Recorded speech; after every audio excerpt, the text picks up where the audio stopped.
Since the 2021 heat dome, there's been a ton of interest in helping Oregonians prepare for a warming climate. There's been a flurry of incentive programs for homeowners to upgrade to energy-efficient home cooling options, but up until recently, renters had been largely ignored in these initiatives, and experts think these are often the people most in need of help.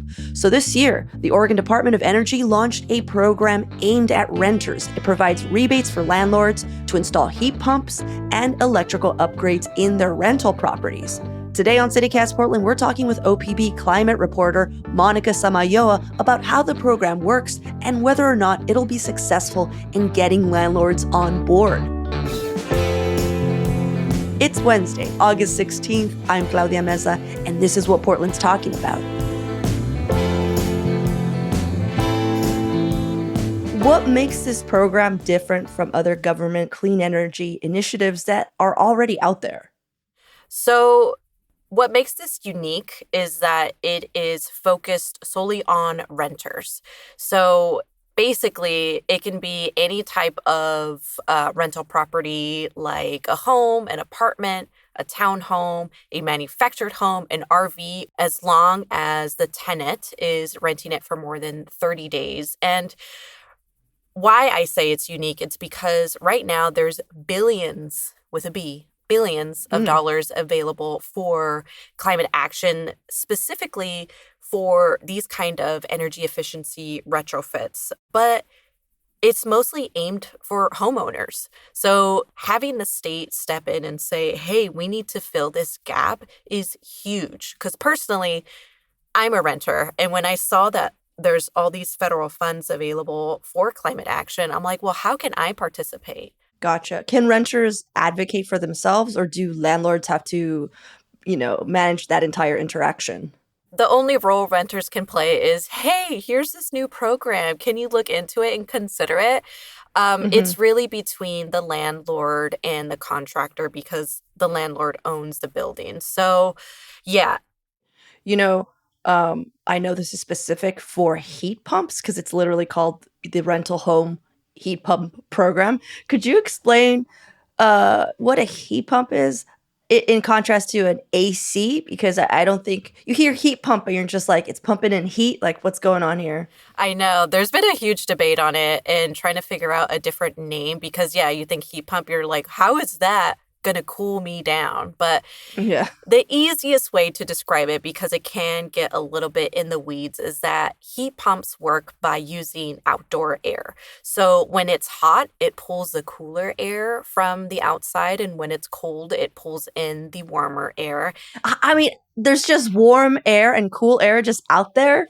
You'd be surprised. Yeah, it's like it uses a refrigerant to cool down. But yeah, it's just kind of, I have one. And when it's working, I'm like looking, I'm like, ooh, it's doing its thing. And honestly, like usually if my place is a little warm, it doesn't take that long for it to cool down. But mine is also in a shaded area. So that could be helping it do its job a little better. Gotcha. But yeah, it just does its thing. It's pulling in, it's pulling out. It's kind of like a cycle. Like, let's get in this cool air and we're going to push out this hot air. So it's more energy efficient all around. Mm-hmm. Yeah. And I mean, do you think this is going to be enough of an incentive to get landlords on board? Just like, hey, it's not going to be as expensive? I think it's a start. I talked to a contractor in Bend that is part of this program, and he was also like, hold us accountable. He's like, check in with me in 6 months to see how this program's working, because there are some homes that would need a lot of retrofits to kind of make this happen. Right. But I can totally also see in the next few years, people not renting any units that don't have AC or a split or a heat pump or something, because there's just no way you can live comfortably in the summer in Portland anymore without some sort of, air conditioning. Claudia, that is my story. So previously I lived in an apartment that had the portable. So I should know what it's called, but it had the hole in the wall. I stuck the thing in the hole in the wall and I turned on the AC unit. And during the heat dome, I was cooking in my apartment, even though I had that thing on full blast. For the life of it, it could not keep up. So when I found my new place, my partner and I moved in together, and I was like, I need the place to have an AC or a heat pump. Like, I need it because you're right. These summers are starting to get more unbearable. The evenings are also getting warmer, so you can't really find that relief overnight. And I was like, I don't want to live like this. So you're right. In a few years, people are not going to want to rent or live in a home that doesn't have these devices. Yeah, and I know when the heat dome hit in 2021, it was actually just like local community organizations that were distributing portable ACs and heat pumps because the Portland Clean Energy Fund wasn't there yet when it came to renters and lower income folks. So no, you're right. When the heat dome hit, it was a lot of local community organizations. Then Portland Clean Energy Fund jumped in and was like, we need to create this emergency. We have the money. Let's Hmm. create what this money is supposed to do, which is these types of programs. So they stepped in and they've been doing a really good job in distributing almost 4,000, maybe 5,000 since the summer of 2021. But it's also made it into a statewide thing. So now there is a program through the Department of Energy that will distribute, in hopes it has a goal of 500,000 heat pumps statewide. That's pretty cool. All right, well, let's take a quick break here. And when we come back, are all these initiatives really improving our climate resiliency?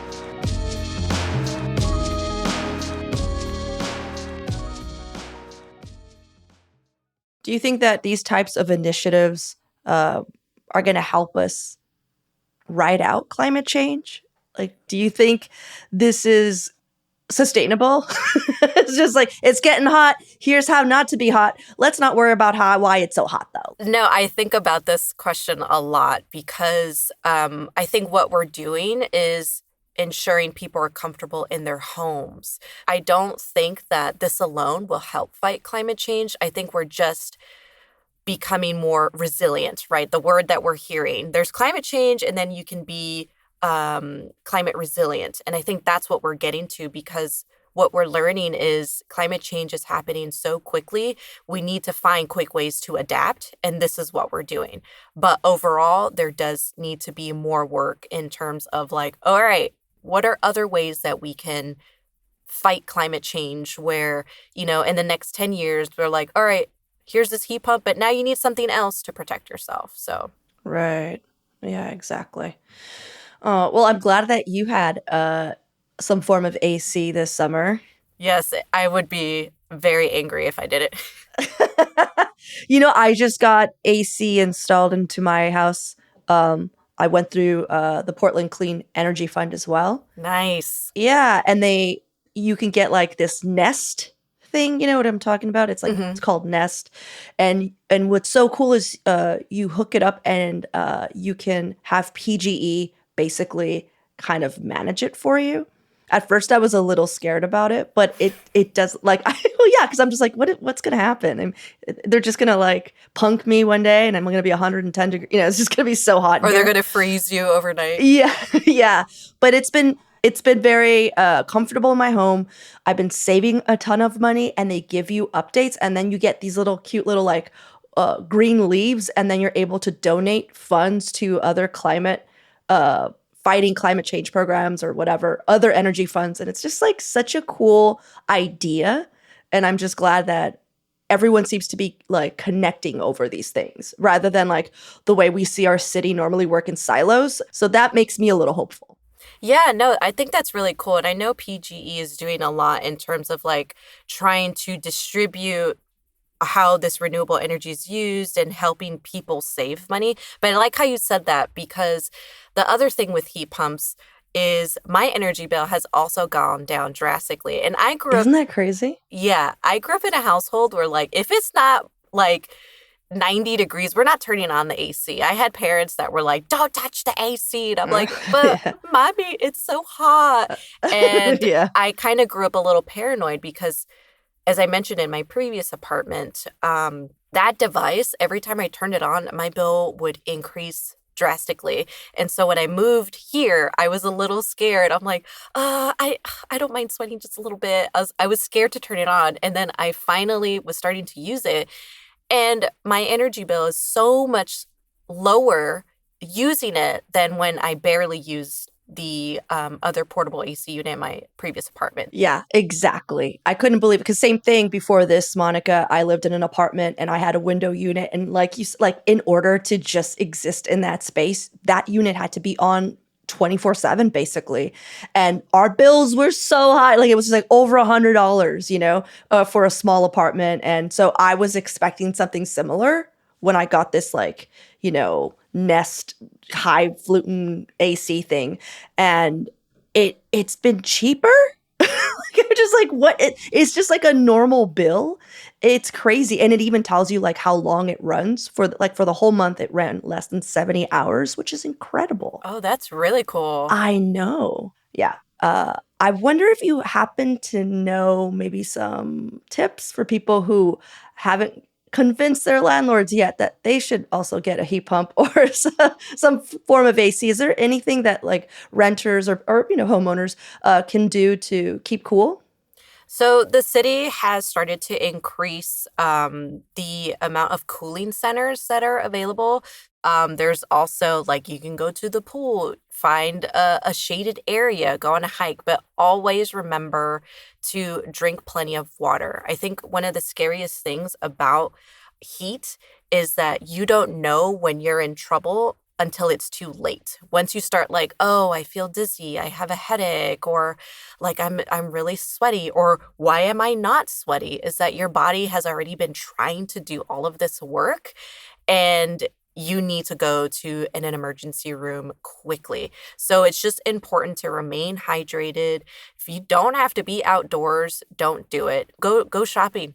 Go to Target. Go to these places that are gonna have AC running all day and just try to keep cool. Yeah, libraries are also a good option. Yes. Well, Monica, I appreciate you taking the time to hang out with me and go over this new initiative. Thank you. No, this is fun. And now for your microdose of news. The former head of the Civil Rights Division at the Oregon Bureau of Labor and Industries has been awarded $1.7 million following a racial harassment lawsuit.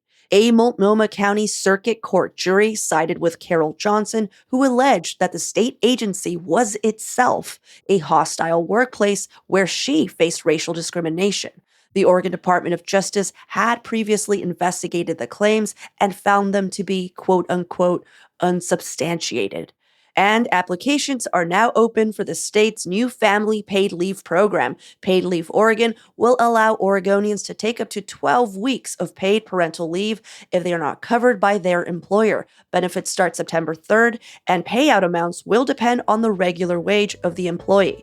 For even more local news and events, sign up for our daily newsletter, Hey Portland. We'll throw a link in the show notes.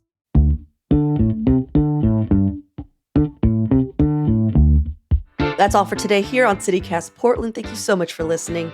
We'll be back tomorrow morning with more from around the city. Until then, see you at Slim's.